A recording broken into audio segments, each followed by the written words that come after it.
Okay. There we go. Okay. Success. Great. So welcome everybody to today's UK session of a 24-hour worldwide listening and sharing program, which is organised by IAACD. And today you're all going to be helping us celebrate the International Day of People with Disability. So it's particularly poignant that we have it on today. I just briefly went through the consent for the recording. So if you wish to remain anonymous, please turn off your videos. And I just ask that everybody respects everybody's views today and remains polite. So the purpose of today, really, we've called today sharing our past to shape our future, because I think the theme for today is quite inspired. And that was around, basically, we are going to be listening to adults with a disability all about their experiences going through their childhood, so that people like us, health professionals and teachers and family and friends, can all learn from those experiences.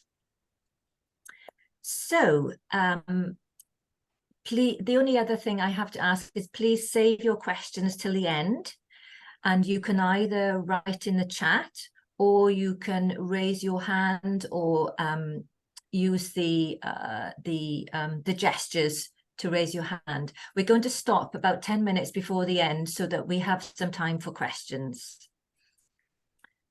Right, so I'd like to go to the next slide and just introduce everybody first of all. So on our panel today, we have Bethan, or Beth, yeah. Thank you. Now, Beth, I'll just tell you a little bit about Beth. She did her MA in Information and Library Studies. She works as a medical secretary in her local GP surgery, and she volunteers at the library and the museum in her local community. She also participates in the local WI group.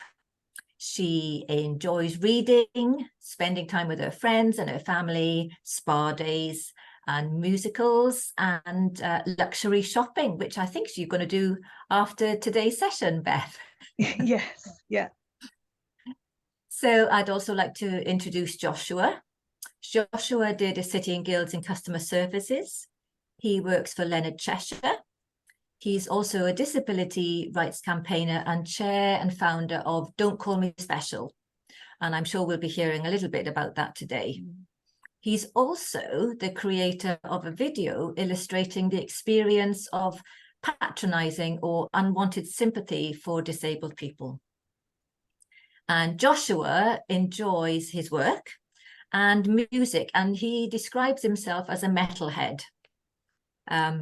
Which I don't fully understand what it is yet, Dawn, but I'm sure I'll learn. Actually, I wanted to ask Joshua.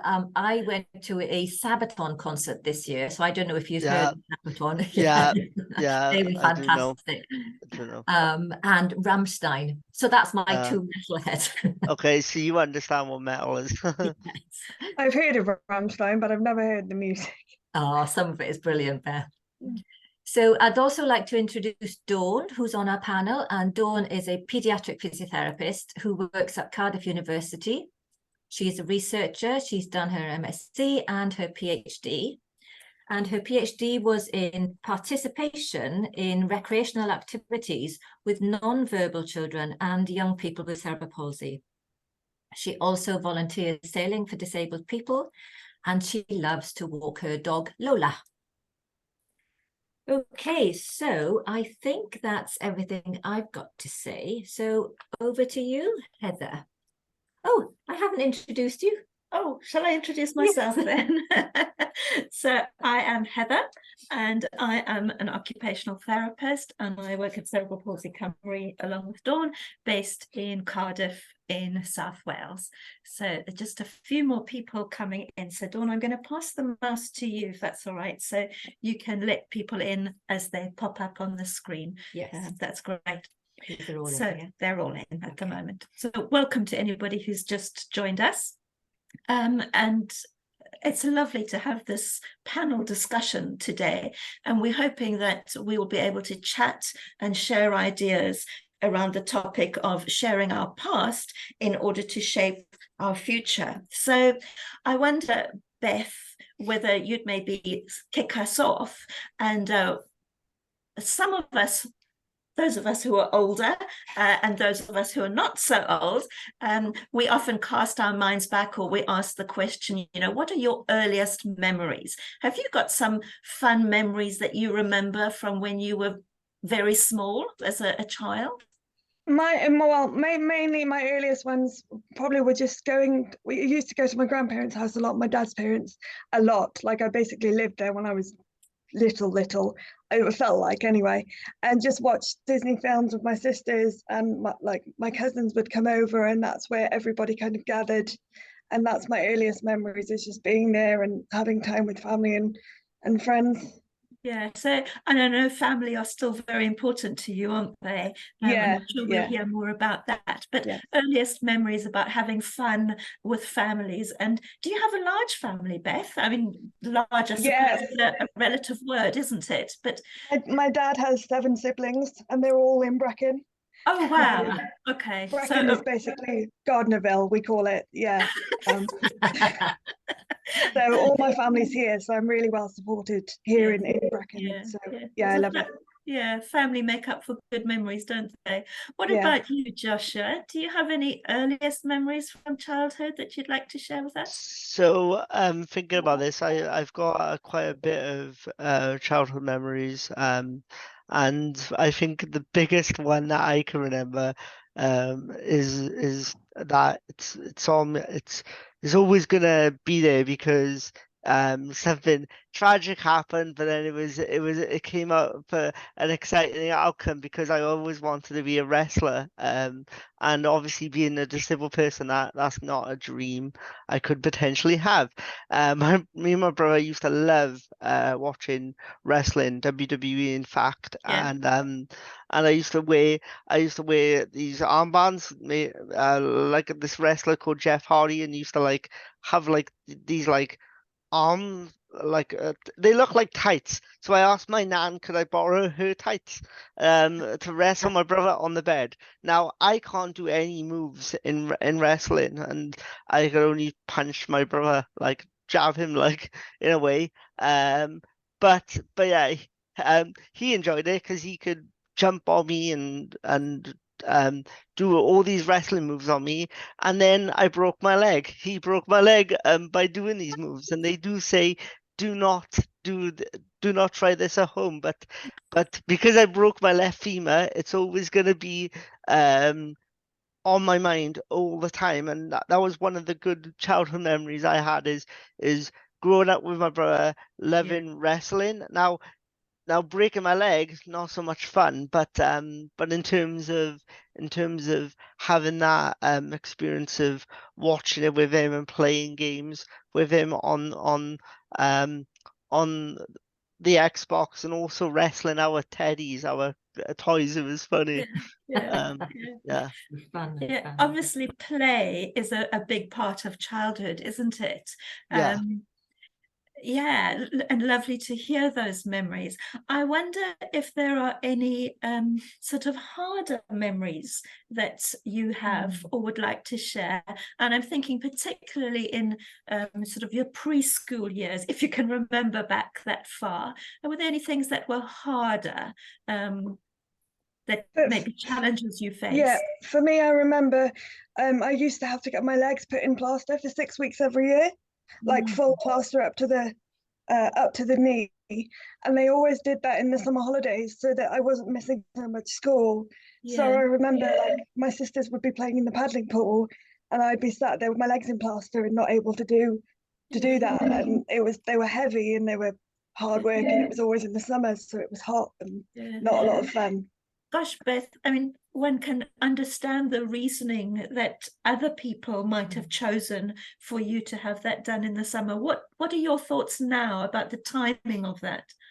I understand it, because obviously the idea was to not disrupt. I mean, I went to. Don't get me wrong, I did go to school with them on as well, but it was just it was exhausting for me to walk with them on because they were so heavy because it was literally plaster casts of both legs. So they did it in the summer so that it was easier for me theoretically, but it was so hot, and I remember distinctly being sat in the garden watching the other two play in the pool, and I couldn't do that, and that wasn't a lot of fun. And every year for 6 weeks was a lot. It's a lot, isn't it? Yeah. Yeah. And how did you feel? I don't know how to phrase this, Beth, but if you knew it was happening every year, was there a sense of how did you feel in the run up to that? It was okay. It wasn't painful for me to have it done. It was just exhausting because they were very heavy. But I remember that I used to get to decide what color the plasters were. So I would have one pink leg and one purple leg, and all my friends would sign the cast like I'd broken my leg. Except it happened every year. And I had these shoes which were the most unattractive shoes I remember because they had to put special sandals on me so I could still walk, and it wasn't fun. But I remember enjoying getting to pick the colours. I used to like that bit. Yeah. So even at an early age, I'm gathering, Beth, that appearance was important to you, and I'm sensing a link to luxury shopping. Yeah, within reason. Yeah, I do make sure I can always afford it before I buy stuff. Absolutely. Yeah, that's fine. So so I'm just very girly, so it's always pink or purple or yeah. If I've got to have it done, I'm going to look nice having it done. So yeah, absolutely, yeah. Joshua, you talked about breaking a leg, and presumably were you treated in casts for that, or how was that managed? Yeah, I was in. I basically after I my bone cracked, I guess. I didn't know that it cracked, and my parents didn't know either. They thought it was just a pulled muscle. We laugh about it now, and then I was crying in pain, and we didn't know. Like, I've never broken a fracture before. I never fractured a bone before, and when doing this, I then was up all night in pain and agony, and from that, my mum took me to the doctor first thing. And then he was like, "Well, I think you should go to A&E," and we went to A&E, and they told me that I broke my left femur. So, yeah, I was we're in without a plaster cast operation for like 24 hours with a femur, which is crazy. Which is crazy because that's one of the most painful bones to break, apparently. And with that, I learned that I had osteoporosis. So my brother didn't wrestle me again. And I also when going to A&E to get the plaster done and the operation, after the operation, when I was taken off the plaster cast, I remember being 16, and so I guess it's the same as Beth in terms of operations, and you get used to plaster casts, the removal of plaster casts. And I remember the nurse telling me stop being a crybaby because I was screaming when they were drilling in the plaster cast off me, but it turned out that they didn't have no cotton underneath, and it cut my leg. And my mum fainted on the bed. But yeah, that's again a thing in the past of that's always gonna.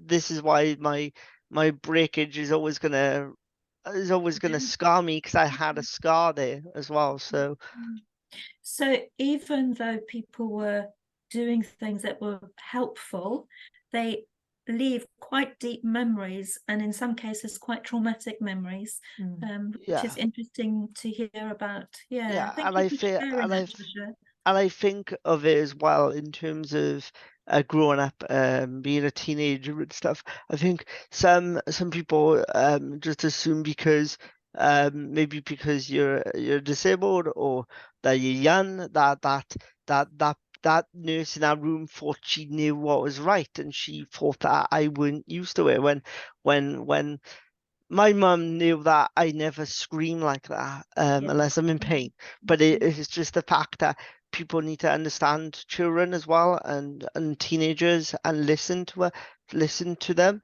and not just assume because you're an older person. I think that's a lesson learned that people need to be aware of, especially nurses. Yeah, Yeah. that's a really good point, that it's not age that necessarily gives us Yeah. better understanding. Yeah, thank you. Yeah, for Yeah, that. I find that people say if I'm out with my because if I'm sat in my wheelchair, you can't see that I'm disabled because I don't look disabled. There's no splints. There's nothing to show outwardly that I can't walk. So people will assume that they'll say to my family over my head, literally. Bear in mind, I'm perfectly able to articulate for myself what's wrong with her, why can't she, and they have conversations with people over my head or with whoever I'm with and assume that I can't communicate, and that really annoys me, Yeah, like really annoys me. And I think Joshua highlighted there also the importance of the family and how important, actually it's professionals. Obviously they are trained, but they're not as good as your family. Your family know you. Yeah. and it sounds as though your families, and both Beth and Joshua, they were quite good advocates for you as children. And that as you say, Beth, found your voice and your ability to articulate and express your views, the balance of that, I'm sure, has shifted, because like Joshua, you're advocating for others now, aren't you, in terms of disability? So that's wonderful to see that shift in balance. But having supportive family is really important. Yeah. I wonder whether we can jump up a few years and think about school, nursery or sort of primary school age. Joshua, do you want to share anything about your experiences, positive things that happened at Yeah. school?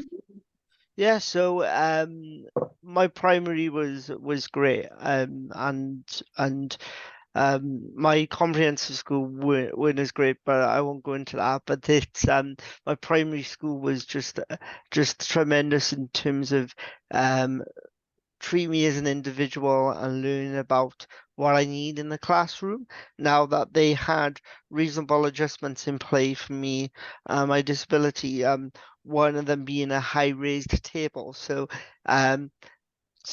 obviously all classrooms have basic standard tables, but my powered chair can't get under certain tables, especially because the joystick is in the way. And by doing this, they had to put what they call elephant feet on underneath the table. I can find a link for you later on and put it in the chat or send you an email if anyone wants to know about them. But they are a marvelous piece of equipment, sticks under the table, raises up the table, and it helps me. And by doing that, it really impacted my work as well. Another thing that impacted me in school was that I get to go in my standing frame once a day during an English session for an hour. Now, I didn't really like the standing frame. I'm not gonna lie, being young and stuff. You're like, why do I have to go on a standing frame? It really hurts after a while. But it don't hurt. But I've always learned that sometimes it can be true, sometimes it can't. But pain no gain. And it did help me growing up. And that you don't seem to realize that. But yeah, going to the standing frame really impacted me in the school, and they allowed me to do that. And the other thing was having a piece of assisted technology, which is a program called a Clicker, Clicker 5. And that really benefited me in the classroom, especially science, where there's so much typing going on in the classroom that I need to use little sentences or a word instead of typing individually letters and numbers. Nasha, can I just go back to the standing frame? Because you said you didn't really like it. It was uncomfortable after a while. And yet it seemed as though you persisted with it, and you are grateful that people made time and space for you Yeah. to use it. And I'm wondering, why did you persist? What was your thought process, or why did you persist? I persist because I love my mum and dad, and I know that they would do everything in the power to make sure I have the best quality of life. So that's why I was like, right, it's good. It's a challenge. I've always been a guy with a challenge. Even when I was younger, and I love it. It drills me. It gets me burn up and excited. Oh, I'm gonna do a challenge, yeah, and I might not like it, but I'm gonna do it because I love discipline, and yeah, and I think that's what drilled me in of doing it. And obviously, I would say from what Beth has said about her shoes and about her splints, I used to wear splints, and the best, I didn't like wearing them, and sometimes they used to hurt me. But then when you take them off at the end of the day, it is the best feeling ever. But yeah, I used to love that feeling. Especially when it sticks to your legs and your hair on your legs. But yeah, but yeah, like I said, it's that I knew my family didn't do on purpose, that they wanted to see me progress and grow and be the best person I can, really. Yeah. Beth, do you have anything to add to that? To sort of, because it strikes me that there's an implicit trust that you place in the people that you know love you. Well, Yeah. I'm in a quite a unique situation in that I have an able-bodied twin sister. So my twin sister was with me all the way through, same class, same everything. So in a way that was helpful because it meant that I just did whatever she did. Mhm. I just did it slightly differently. And I happened to go to a really small, very rural primary school Mhm. where I wasn't the only disabled kid, but me and the other girl were in the same class. So we shared resources. So I had the same LSA all the way through school. Um, I didn't really need any reasonable adjustments, but they did let me have physio in school. So I'd stop my lessons early, and they made a room for me in the school, and I'd go and have physio. And we used to make it a little game in that I'd choose a friend for that day to come and do physio with me. Okay. Um, That so they sounds made, like a good strategy for Yeah. you. So yeah, because friends were so important to you, that having a Yeah. friend as part of that activity really and helped you. and I had the same physio from the age of 2 to 14. So Wow. I had a really good relationship with her, and she really got to know me and my strengths and what I could do. So that really helped, is having exactly the same person from my Yeah. whole development, really, from 2 to 14 is a long Yeah. time with Yeah. my condition. So that really helped. Yeah. Very I don't know if lucky. Yeah. you had a different experience, Joshua. Yeah, I had about 4 to 5 different physios, but then I also went to Bobath, but most of you know that in this room. But yeah, it's it was kind of daunting, especially when you have a new physio. But yeah, you're so lucky that experience, Beth, and yeah, it It's probably. changed. It changed. Believe me, it changed after 14. I don't have a physio now. There's nobody will treat me now. So what about so after 14, did you have another physio for a bit, or I did had they another just physio for a bit, and then he retired, and now I don't have one. I can haven't I had one for over a year, 2 years. can I ask you a question? What was that like for you then in terms of how to go in from that building that relationship from 2 to 14 and then having someone new to trust doing all these exercises? How did that make you feel? It was okay because there was a bedding in period with my old physios. He would like monitor the sessions initially, and then the new one came in. So I had a trust built up with him before the old one left completely. It did take a while because obviously there's a hell of a lot of trust, and so even some of the exercises, he was a man, and I'd always had a woman physio, and getting to be about 14, 15, 16-year-old girl, and some of my exercises are quite well, intimate in where they have to go.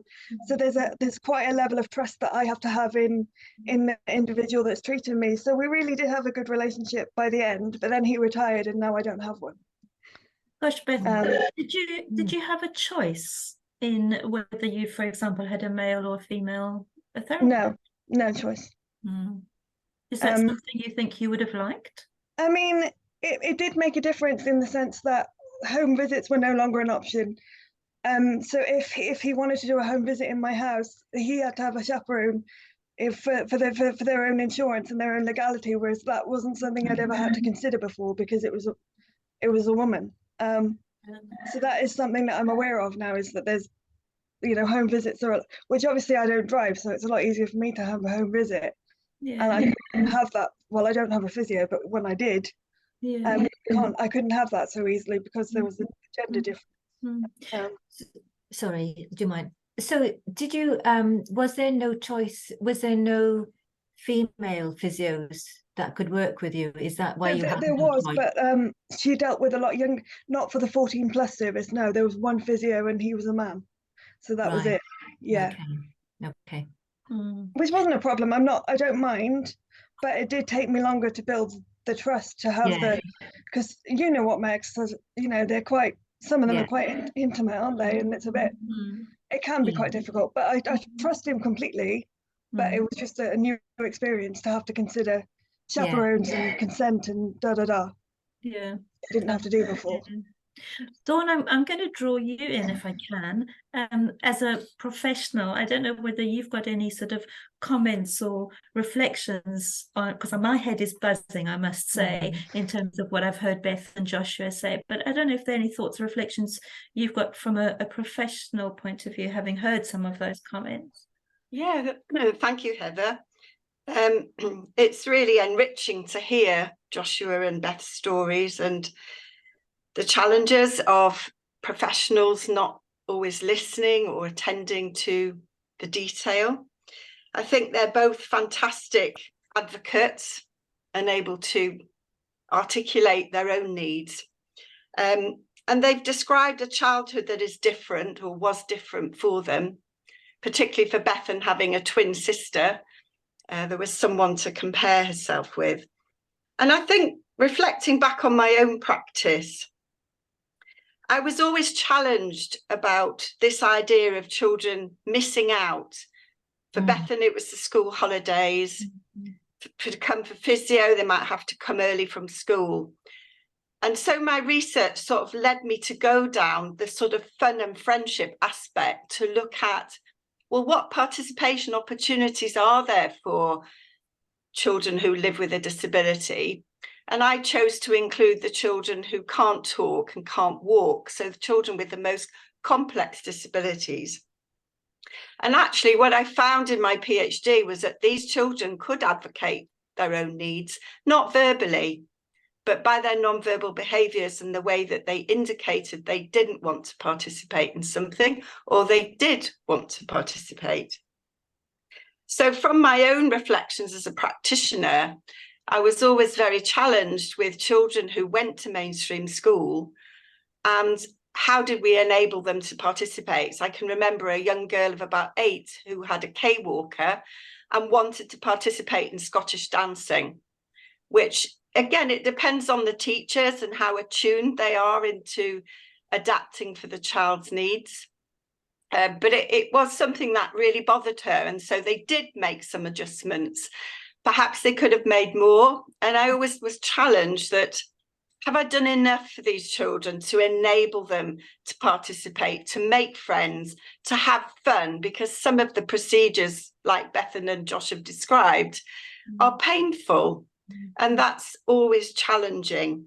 I think that's really great to hear, Dawn, because, Beth and Joshua have both, as you said, commented on those things. And I think it's important for us to reflect and to change our practice, even if we're old, Dawn. There's still time to change and reflect and things. I think, Beth, you made the comment about talking over your head and stuff like that. But I think for me, Dawn, I don't know, both Dawns, the idea that both Beth and Joshua place their complete trust, or their parents place their complete trust in us as professionals. And that puts an incredible onus on me as a professional to be at the top of my game, Yeah. to be able to give accurate advice in a timely manner. And I think that's one of the things that's going through my head, is the implicit trust that you have both placed in your professionals.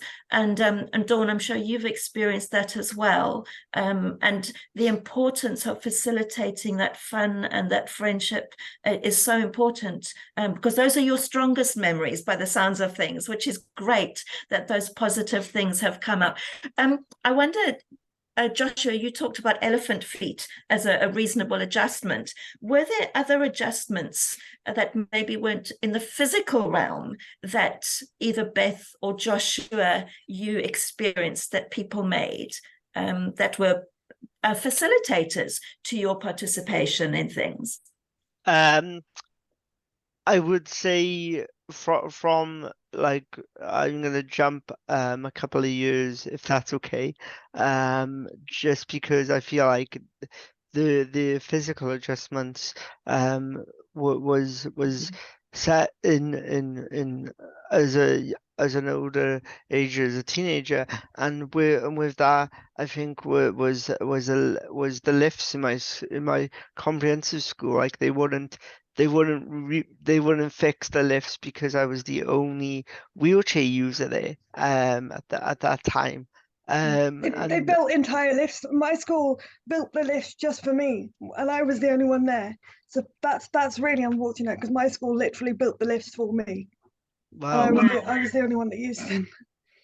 So that's So really very different unfortunate they did that. experiences. My Yeah. nephew, Joshua, my nephew is an electric wheelchair user, and the school, at secondary school he was at, I think, was 3 stories high. And the one day he came home and said, "Oh, the lifts were broken today." And we said to him, "Well, so what happened?" He said, "Oh, well, they just called the senior boys. They picked me up and carried me up 3 flights." Yeah, I have that all the time. Oh my goodness, All the how did that time. happen? They But carried me all the time. I They think got the rugby captain would carry me if the lifts were broken. I Yeah. think wow. it's that when you have people who are willing to go the extra mile, it makes a difference. And sometimes we are held back by rules and regulations, and people. The importance of people is lost, Yeah. isn't it? I think also what holds people back is their fear, because they don't know. They don't know how to behave. They don't know how to help, I think, also. It's not because they don't want to help, it's because they don't know how to. Yeah. So I think, that the whole, like celebrating today, and that whole increasing the awareness for people, I think is a good start. I will say my high school's fire policy was terrible. The policy was, if I was upstairs, bear in mind I can get downstairs if I have to, but if I was upstairs, I had to stay upstairs regardless of if there was a fire, and I had to wait for the fire people to come and get me. Now, my sisters were in that school, I had cousins in that school, my mum was in the school, and nobody would let them, even though I could get down the stairs, and I would get down the stairs if there was a fire. The policy was I had to stay put, so I had to stay put regardless of whether I wanted to or not, and that wasn't fun. You say it wasn't fun. That sounds like an understatement, Beth. Yeah, How did you feel? Pretty horrible, because I thought, well, I can get out, and if there is a fire, don't get me wrong, if God forbid if there was, I would have got out, but the policy was what the policy was, and that was really frustrating, because I can get downstairs if I need to, and I can, or anybody would have carried me down the stairs if they needed to, but we weren't allowed to break the policy. So do you think that, do you think there could have been a change in policy if you'd had a chance to have a discussion with a few people around there? Yeah, I mean, there definitely should have been. We did try many times, but like you say, I think they were scared to change. They didn't know what to do for the best, so they just did whatever they felt was right without any real discussion with me or with anybody who could have told them what I'm actually capable of.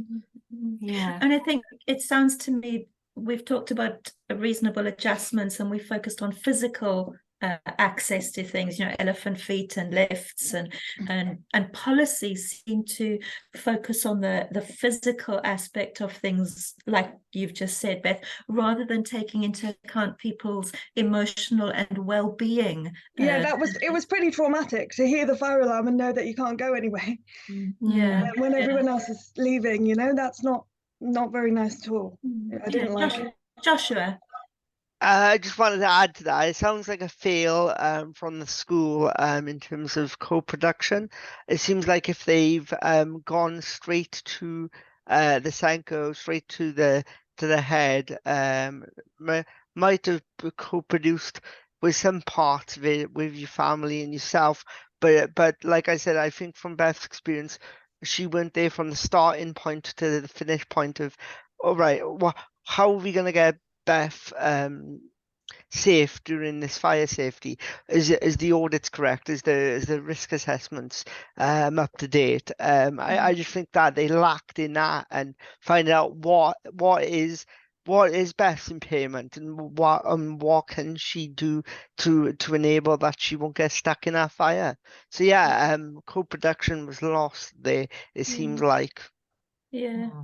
It sounds as though co-production is something that you feel quite strongly about, Joshua. Yeah. Have you got any positive, and this may take a bit of thought, I don't know, but have you got any positive stories where co-production did happen, or you felt as a child your voice was heard and your opinions were asked? Either Joshua or Beth, or Dawn, if you've got examples, yeah. I would say co-production worked for me at my final meeting under the statement when they had statements, because I'm that old now, because I believe that they don't have statements in school now. But in terms of having that final meeting, reviewing my statement with the Senko, I think that they were trying to help me get to a college that would push me to the extreme, and they did. National Star did, and I think with my mum, with the school, with myself, I think that's what the school needed to do, because they said in the meeting that they failed me and that they wanted to help me get to that next place, to the future. So it really worked out well for me, and I think I'm really confident and independent because of my college, but we won't go there because it's too far up my childhood. But yeah, but I think that was the only co-production I could think in my mind right now that I was involved with my parents. Yeah. Dawn. Well, just to talk about co-production in terms of research, any new research grant you apply for, you will not get it awarded unless you have service users or people living with the condition that you're investigating on your panel, your advisory panel. So the last study I've just finished was about the Inner Walk, which is a robotic device that helps non-ambulant children to experience the sense of walking. Bit like a standing frame, Josh, but it actually lifts you up and it pedals your legs, so it's not static. You don't stand still in it. Your legs are moved. I know it. Yeah, you would have heard of it. And so, you know, the funding I got for that research was done in a co-productive way, and I'm currently writing up a storybook for the children called My Adventures in the Inner Walk. And that's being done with my advisory panel, so that the children who can't speak will have a voice and their experiences will be represented by an illustrated book. So yeah, Dawn, sorry to put this out, but I was just thinking that it would be good if you could visit the National Star, because I believe that they do have an Inner Walk, and it's rented at the moment. Yeah, and I've seen it demonstrated. It's great. Yes, thank you. I'd like to visit the Star in Cheltenham. It's Cheltenham, isn't it? Is it Cheltenham? Yeah. Yeah, I can help you get there and stuff by the right email afterwards, after the session. Thank you. That'd be lovely. Guys, I'm aware that time is running away with us very fast, and we had wanted to sort of explore a little bit about where you guys are now in terms of your profession and career. And Joshua, you started talking about college and how you went there, and Beth, you've done further studies as well, which have led to jobs and careers where you're obviously finding fulfillment, both in your GP surgery and volunteering roles, and Joshua in advocacy for disability with a number of different, fingers in lots of different pies by the sounds of it, which is great to hear. I wonder, Dawn, whether we need to throw the floor open to anybody who's got questions for a couple of minutes, just so that we have time to answer those, or comments. And if people want to put those in the chat, or else raise their hand, and then we'll take about 5 minutes of questions and discussion from the floor, if that's okay. Yeah, we can do that now. So if people do want to, if you do have a question, then if you write something in the chat, let's have a look.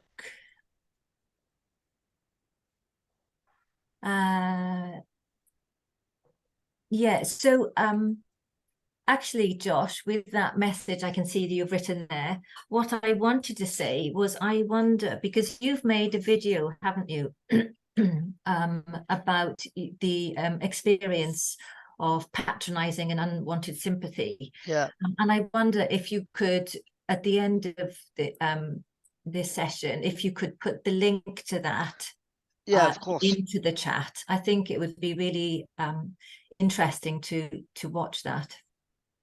If you could do that, that would be great. I do want to reiterate that my experience of my school experience and I was never bullied. My experience is overwhelmingly positive.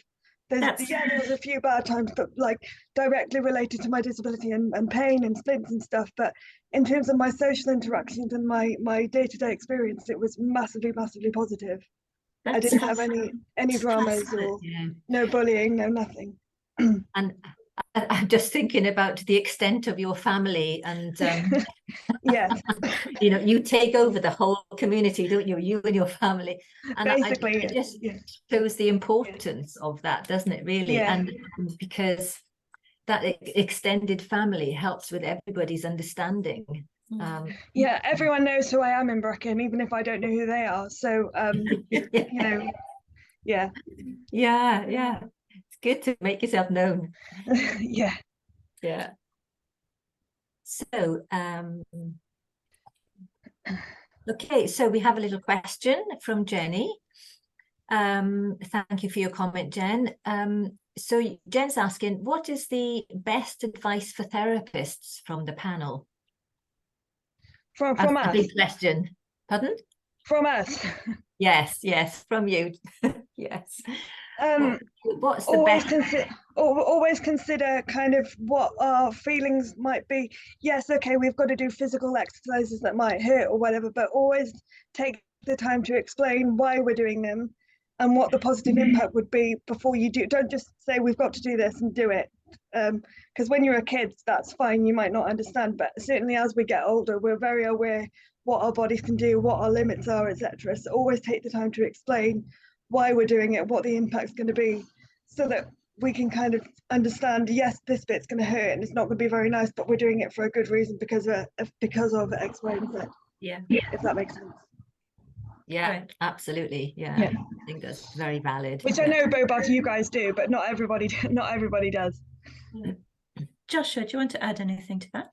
Yeah, I think Beth covered mainly the main parts of that. I just want to add in terms of individualism and obviously person-centered approach, and what I mean by that is obviously understanding your clients from what they need, what condition that they have, and work on that as well, and find out and really find out what that person wants. What do they want from the therapists? What are they gonna find out information of why do they want physio? Like what do they want to achieve? For me, Yeah. growing up, I always wanted to sit on my side of my bed, and my physio was like, okay, let's work towards that. I think sometimes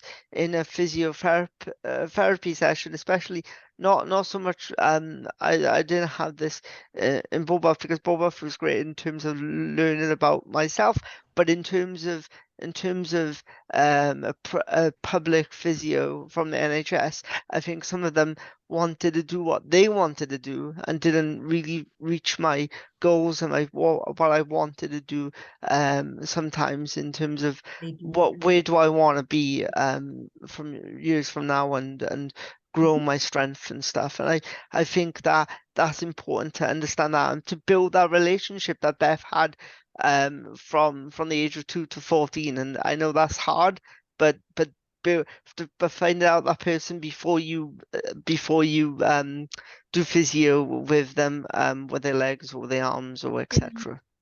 Can I ask a question, building on that? Beth, you said you hadn't had a physio for a while, and No. Joshua, I know you don't necessarily have the same level of input that you used to as a child. I wonder, are there things that you currently do as adults to maintain your health that are not therapy related? You know, how do you manage I your have- disability? I have regular massage, like very Mhm. regular massage. I only work 3 days a week because I get too tired to do any more than 3 days a week. Mhm. And frankly, working where I do is really handy because I'm also a patient where I work. So if I need to see a doctor, I can see a doctor in like 2 minutes, which is really handy. But I take a lot. It's taken a while because you guys know I've always been very stubborn, and I just carry on and carry on and carry on, and then I hit a wall, and I had to stop. But I've got a lot better now I'm older of saying, right, no, I need to take a day. Like last Friday, I was just exhausted and I couldn't work that day. So I had a day off. I didn't go to work. And it wasn't for any medical reason other than I was exhausted and sore, which I never would have done before. So I'm much better at saying to myself, right, you need to stop and have a break now and not keep pushing and keep pushing. So I'm much better at taking time for myself and stopping when I need to stop. That sounds like a lesson that Yes. everybody needs to learn, Yeah. regardless of ability, disability. And Yeah. what's helped you to reach that point that you can say no, Beth? Basically getting to rock. When COVID happened, I had 6 months at home on my own, a year actually at home on my own, and I wasn't in a very good place mentally. So I kind of had to build myself back up from that. And in doing that and having counseling and treatment and things, I learned kind of that I need to be stronger and I need to be kinder to myself, basically. My body's limitations and not pushing myself beyond the point of being able to continue. So I'm much better at doing that. It's taken a while, and it's been really hard to kind of accept that that's something I have to consider, but I'm much better at it now. And I'd say from my experience, Beth, it's probably a lifelong journey. Yeah. Doing that. Yeah. Josh, do you want to add anything to, how you manage your health at the moment? Yeah, so I manage my health because I've got a Motormed. I'm lucky to have a Motormed machine. And also I work with a company, it's a side job now and again, freelance.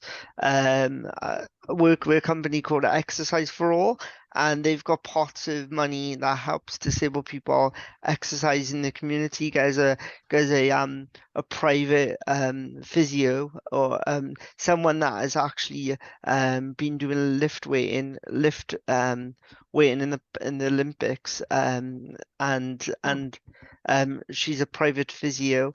And in terms of this, I went to a local gym with Exercise for All, and I did a video with them. I'm just going to share the link with you on accessible gyms in that area. And it's this particular gym that has got a bed in Cardiff that they got like these rooms with sets of beds, and it'll move your legs, it'll move your arms.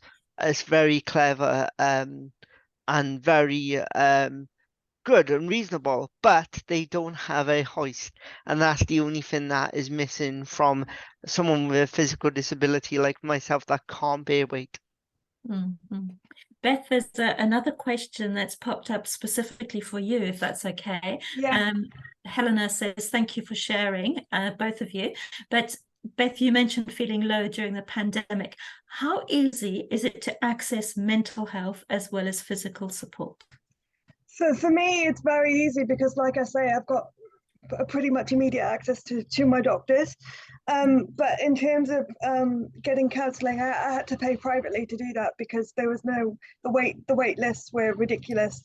But I'm in a place now where I have so I don't see anybody regularly, but I have ongoing access to somebody if I need to. I just phone them up and I can go back and start a load of sessions again. Which I think, to be honest, everybody should do therapy. It helps everybody. It's just when you talk to somebody who's completely separate from your life and your experiences, you realize that actually, yeah, I have dealt with a lot in my life that a lot of people don't have to deal with, and there's quite a lot to unpack emotionally. But I'm doing really well now, and I have medication and stuff that helps. So That's yeah. great to hear. And thank you for sharing so honestly, both of you. I'm very aware of time, and I don't know if we're going to go up and poof in a cloud of smoke in 2 minutes time. I think we could keep going for quite a long time, yeah. actually. So I think I just want to try and pull a few points out, if Yes, that's I okay, think that's Dawn. a So I good think idea, the yeah. things that have struck me have been the importance of family as advocates and providing a network, the importance of friends, and in terms of getting through school, having leisure activities, support and advocates and things. But I think what's really encouraging for me is the overwhelming sense of fun that we remember from our past. And I guess many of us do remember the fun things from our past, but also to note that there are lots of things that you have experienced that were quite traumatic. And as you said, Beth, sometimes we underestimate the amount of stuff that people have gone through in their lives, and sometimes drawing on other support systems is really helpful for that. And that living with a physical disability is not just about physical access, but it's about the social access, the family, about mental health, and other aspects of health. So I think for me as a professional, I think the big thing that I'm taking away is the immense trust that people place in me, and with that brings a responsibility, and that's really good to be reminded of. And I think the other few things would be the consistency of approach and relationship is really helpful in terms of therapeutic relationships and being able to access and ask questions. And I mean, Beth, I think, well, both of you, Josh, you as well, work in a place where you have created additional networks for yourself that allow you to manage your ongoing needs differently, because you have different... Can I just say, sorry to interrupt, one thing that I want you guys to be aware of is that I found that I'm 30 now, and as pretty much as soon as I hit 18, the input medically stopped. Like my regular physiotherapy stopped, my OT stopped, my everything stopped. So it's like as soon as you become an adult, they're like, oh, you don't need us anymore. When actually, when you've got something like CP, which is lifelong, that's not the case. And I found it really, really difficult to have I don't have any consistency of care anymore, except for my orthopedic consultant who I see once a year. I don't have anything. When I was a kid, I had everything, and it's just stopped, and that's really jarring. And I think it's something that you, like as a profession, you guys need to be aware of to see if you can help. I think you've hit on a really important point there, Beth. I think lots of people that we used to know as a child are having the same difficulty. So So thank you for throwing out that challenge. And I think we all need to pick that up and continue to run with it. Dawn, do you want to say anything before we say goodbye? I think really, apart from saying that, I think we could keep on talking a lot longer and cover lots more topics. But I just want to say thank you, really. Thank you to all of the panelists, to Dawn, Beth and Josh for joining us and taking the time today to come and share your experiences with us. And I hope we all stay in touch. I have another slide that I just want to say thank you for everybody for. Do you want me to share it? Yes, there we go. Yeah, please share for joining us. There we go. And helping us all to celebrate the International Day of People with Disabilities. And also thank you to the IAACD for organising the whole event. It's been a very worthwhile and learning experience. So I'll just say goodbye then. Bye-bye, everyone. Thanks. Bye. Bye. Bye. So loud.